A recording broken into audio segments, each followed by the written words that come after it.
ਬਰਤਾਨਵੀ ਸਵਾਰੀ ਬੇੜੇ ਟਾਈਟੈਨਿਕ ਬਾਰੇ ਤੁਸੀਂ ਸੁਣਿਆ ਜਾਂ ਪੜ੍ਹਿਆ ਹੋਵੇਗਾ ਕਿ ਬਰਫ਼ ਦੇ ਇੱਕ ਧੁੰਦ ਦੇ ਨਾਲ ਟਕਰਾ ਜਾਣ ਦੇ ਕਾਰਨ ਬਹੁਤ ਵੱਡਾ ਸਮੁੰਦਰੀ ਹਾਦਸਾ ਹੋਇਆ ਸੀ, ਜਿਸ ਵਿੱਚ ਤਕਰੀਬਨ 1500 ਲੋਕਾਂ ਦੀ ਮੌਤ ਹੋ ਗਈ ਸੀ। ਪਰ ਅੱਜ ਤੁਹਾਨੂੰ ਇੱਕ ਇਹੋ ਜਿਹੇ ਬੇੜੇ ਦੀ ਦਾਸਤਾਨ ਦੱਸਣ ਜਾ ਰਿਹਾ ਹਾਂ ਜਿਸ ਨੇ ਪੂਰੀ ਦੁਨੀਆ ਨੂੰ ਹਿਲਾ ਕੇ ਰੱਖ ਦਿੱਤਾ ਸੀ। ਇਸ ਬੇੜੇ ਦੀ ਖਾਸੀਅਤ ਇਹ ਸੀ ਕਿ ਖਰਾਬ ਹੋ ਜਾਣ 'ਤੇ ਇਸ ਨੂੰ ਸਾਗਰ ਵਿੱਚ ਹੀ ਠੀਕ ਕਰਕੇ ਇੰਜੀਨੀਅਰਾਂ ਨੇ ਪੂਰੀ ਦੁਨੀਆ ਨੂੰ ਹਿਲਾ ਕੇ ਰੱਖ ਦਿੱਤਾ। ਪੰਜਾਬੀਆਂ ਦੇ ਲਈ ਇਸ ਸਟੀਮਸ਼ਿਪ ਦੀ ਖੂਬਸੂਰਤ ਗਾਥਾ ਇਹ ਹੈ ਕਿ ਇਸ ਸਟੀਮਸ਼ਿਪ ਦਾ ਨਾਂ ਦੇਸ਼ ਦੇ ਇੱਕ ਕੋਨੇ ਵਿੱਚ ਆਬਾਦ ਫਾਜ਼ਿਲਕਾ ਦੇ ਨਾਂ 'ਤੇ ਰੱਖਿਆ ਗਿਆ ਸੀ।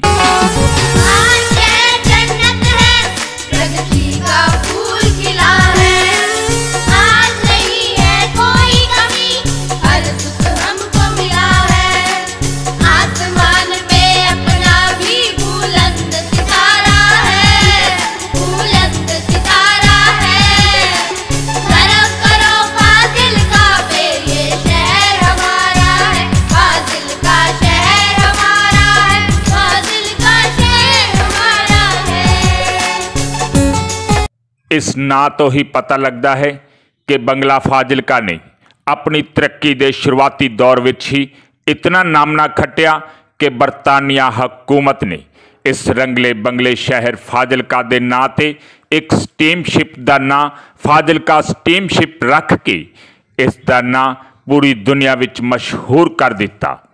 ਭਾਵੇਂ ਬਰਤਾਨੀਆ ਹਕੂਮਤ ਨੇ ਫਾਜ਼ਿਲਕਾ 'ਤੇ ਇੱਕ ਸਦੀ ਤੋਂ ਵੱਧ ਰਾਜ ਕੀਤਾ, ਪਰ ਸਮੁੰਦਰੀ ਬੇੜੇ ਨੂੰ ਫਾਜ਼ਿਲਕਾ ਸਟੀਮਸ਼ਿਪ ਦਾ ਨਾਂ ਉਦੋਂ ਦਿੱਤਾ ਗਿਆ ਜਦੋਂ ਫਾਜ਼ਿਲਕਾ ਜ਼ਿਲ੍ਹਾ ਸਿਰਸਾ ਦੀ ਤਹਿਸੀਲ ਹੁੰਦੀ ਸੀ।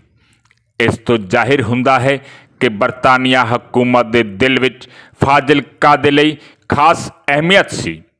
ਆਓ ਜਾਣਦੇ ਹਾਂ ਇਸ ਸਟੀਮਸ਼ਿਪ ਬਾਰੇ ਤੇ ਇਸ ਵਿੱਚ ਸਫ਼ਰ ਕਰਨ ਵਾਲੇ ਮੁਸਾਫਰਾਂ ਦੇ ਕੁਝ ਦਿਲਚਸਪ ਕਿੱਸੇ।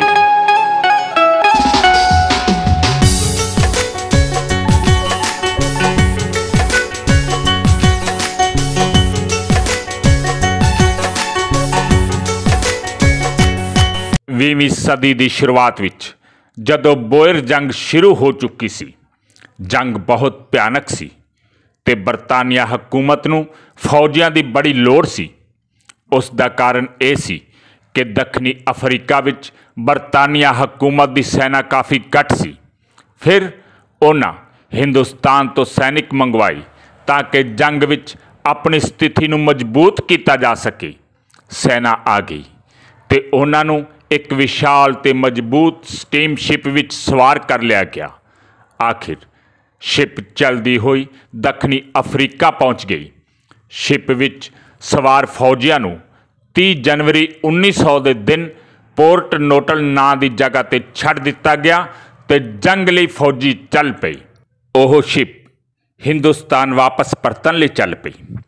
4 ਦਿਨਾਂ ਬਾਅਦ ਸ਼ਿਪ ਜਦੋਂ ਮੋਜ਼ੈਂਬੀਕ ਸਾਗਰ ਨੂੰ ਪਾਰ ਕਰ ਰਹੀ ਸੀ ਤਾਂ ਅਚਾਨਕ ਸ਼ਿਪ ਵਿੱਚ ਜ਼ਬਰਦਸਤ ਹਲਚਲ ਹੋਈ।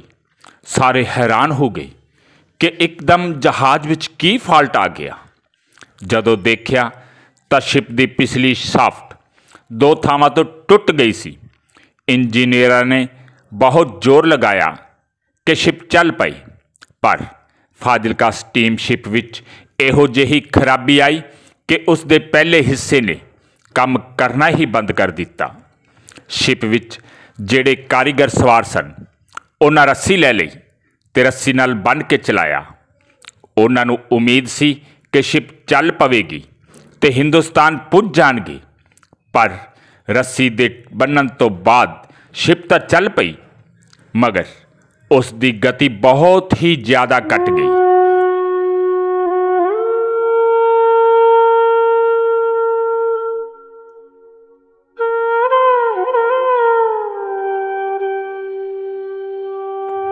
ਜਦੋਂ ਕਾਰੀਗਰਾਂ ਦੀ ਸਮਝ ਤੋਂ ਬਾਹਰ ਹੋ ਗਿਆ ਤਾਂ ਉਹਨਾਂ ਸ਼ਿਪ ਨੂੰ ਠੀਕ ਕਰਨ ਲਈ ਸਮਝਦਾਰ ਇੰਜੀਨੀਅਰਾਂ ਨੂੰ ਬੁਲਾਇਆ।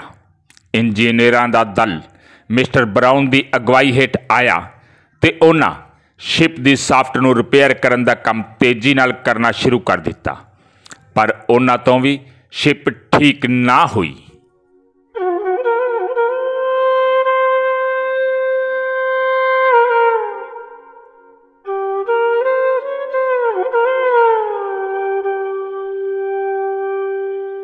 फिर की होया कि इंजीनियरां ने फैसला ले लिया कि शिप नूं हाई प्रैशर इंजन पाया जाए।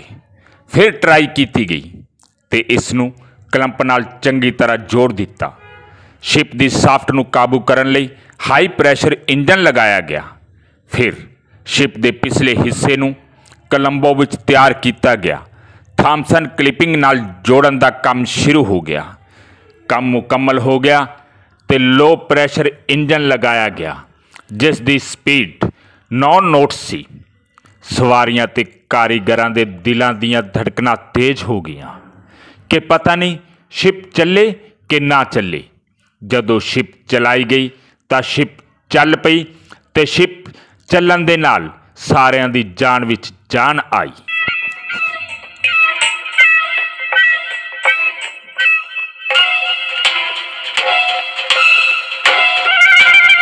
भावें इस दौरान 2 जानां चलियां गईयां पर फाजिलका स्टीमशिप दुनिया की पहली इहो जिही शिप बन गई जिसनूं सागर विच ही रिपेयर किया गया। शिप नूं ठीक करन वाला इंजीनियर जोहन मैकडॉनल्ड दुनिया का चौथा इहो जिहा इंजीनियर बन गया जिसने बर्बाद होए जहाज विच दोबारा जान पाई सी। क्लीयर है कि शिप नूं ठीक करन वाले इंजीनियर की चर्चा होनी चाहिए सी। चर्चा की हुई कि वह इंजीनियर दुनिया विच बहुत ही मशहूर हो गया। देश विदेश विच उसनूं तगमिਆਂ ਦੇ ਨਾਲ नवाजा गया। उसनूं 31 अक्तूबर 1919 ਨੂੰ ਨਿਕੋਬਾਰ आइलैंड ते सन्मान ਦੇ ਨਾਲ नवाजा गया सी।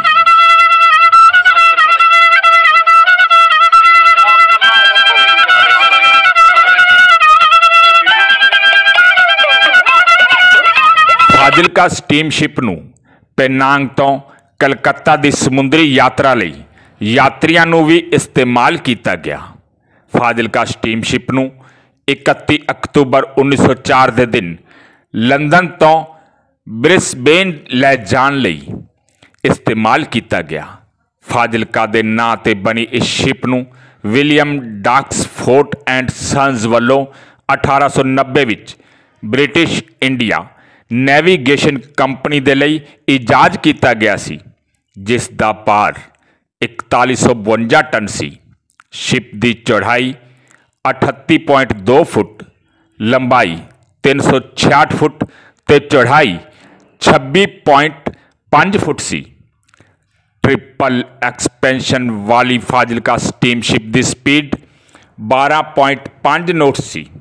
फाजिलका स्टीमशिप द्वारा मुसाफरां नूं फिजी तक ले जाया गया।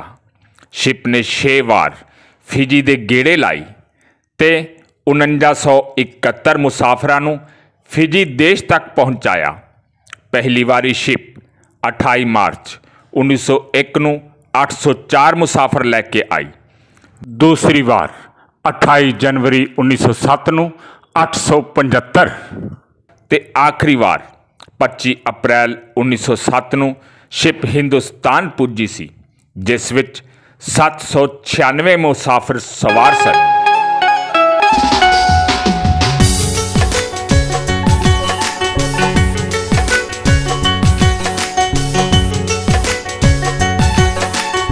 स्टीमशिप फाजिलका की सवारी करने वाले लोगों की कुछ दिलचस्प किस्से खोजे गए तो 3-4 इहो जिहियां कहानियां मिलियां जो फिजी तो छपन वाली द फिजी टाइम विच दर्ज हैं।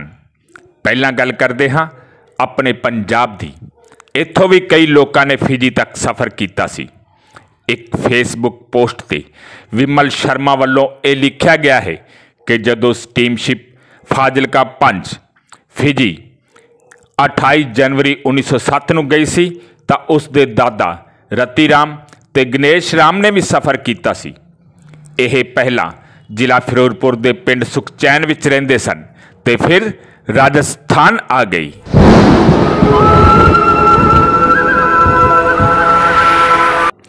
इस तरह हरियाणा के जिला रोहतक के पिंड बाहू जमालपुर वासी रामनाथ चौधरी ने भी मई 1902 ਵਿੱਚ स्टीमशिप फाजिलका राही फिजी की यात्रा की सी, जिथे उन्हां बूटे लगाउण दा काम कीता। उत्थे उन्हां एक औरत जय काली नाल विआह करवाया सी। उन्हां दे पुत्तर राम गोपाल 1934 ਵਿੱਚ फिजी चले गए। राम गोपाल दे पुत्तर महिंदर चौधरी 19 मई 1999 ਨੂੰ फिजी के प्रधानमंत्री बने। हरियाणा की 100वीं वर्षगंढ ते जदों ਉਹ हिंदुस्तान आए तो हरियाणा के मुख्य मंत्री मनोहर लाल खट्टर ने उन्होंने प्रवासी गौरव पुरस्कार नाल नवाजिया सी। इस मौके हिंदी फिल्म निर्देशक सुभाष घई ते एक्टर रणदीप हुड्डा भी मौजूद सन। इस शिप विच भारत के उदयपुर शहर तो बचौरी जगन्नाथ नां दी 9 साल की बच्ची ने भी अपने मापिਆਂ नाल फिजी की यात्रा की सी ते ओह उत्थे ही आबाद हो गई। उसकी कहानी बड़ी दिलचस्प है। द फिजी टाइम्स मुताबक बचौरी का विआह 18 साल की उम्र विच हो गया सी ते ओह फिजी के वैनिकोरू मैकूटा विच सैटल हो गई, जिथे जरूरतमंदां की मदद करके उसनूं बड़ा सकून मिलता सी। ताइयों तां ओह उदयपुर रहिंदे अपने भैन भरावां कोल वापस नहीं परती। ओह पुराने कपड़े ते होर घरेलू समान इकट्ठा करदी ते जरूरतमंदां विच वंड दिंदी। जे कोई डिलीवरी केस हुंदा तां ओह खुद घोड़े ते जांदी ते मदद करदी। उत्थे महिला मंडल बनिया तां ओह पहली प्रधान बनी। लबासा एडवाइजरी काउंसिल दी भी पहली प्रधान बनी। उसने फिजी के शहर लबासा वनुआ लेवू विच सुनहरी आश्रम स्थापित किया। फिजी विच यह भारतीय औरत काफ़ी मशहूर हो गई। ये ओही बचौरी जगन्नाथ सी जिसनूं बरतानिया हकूमत की महारानी एलिजाबेथ II तगमे दे नाल सन्मानित किया गया सी। SS फाजिलका विच सफ़र करने वाली हिंदुस्तान की एक होर औरत का दिलचस्प किस्सा जुड़िया है। द फिजी टाइम्स विच छपे एक लेख मुताबिक उत्तर प्रदेश के पिंड बस्ती दी उरिया अली खान अल्लड़ उम्र विच सी। ओह अपने 16 साल के प्रेमी नाल विआह रचाउणा चाहुंदी सी, पर उसके मापिਆਂ ने इसकी इजाजत नहीं दिती। तां होया कि ओह 1901 विच प्रेमी नाल भज गई। आखिर एक अधिकारी ने उसनूं मजदूरां नाल रला के फिजी जाने वाले स्टीमशिप फाजिलका भी सवार करवा दिता। ओह जोड़ा फिजी के नौसौरी ते लोबू विखे मेहनत मजदूरी करता रहा। फिर मार्टिनार विखे एक फार्म में सैटल हो गया। अखबार ये भी लिखता है कि उसके 79 पोते पोतियां सन।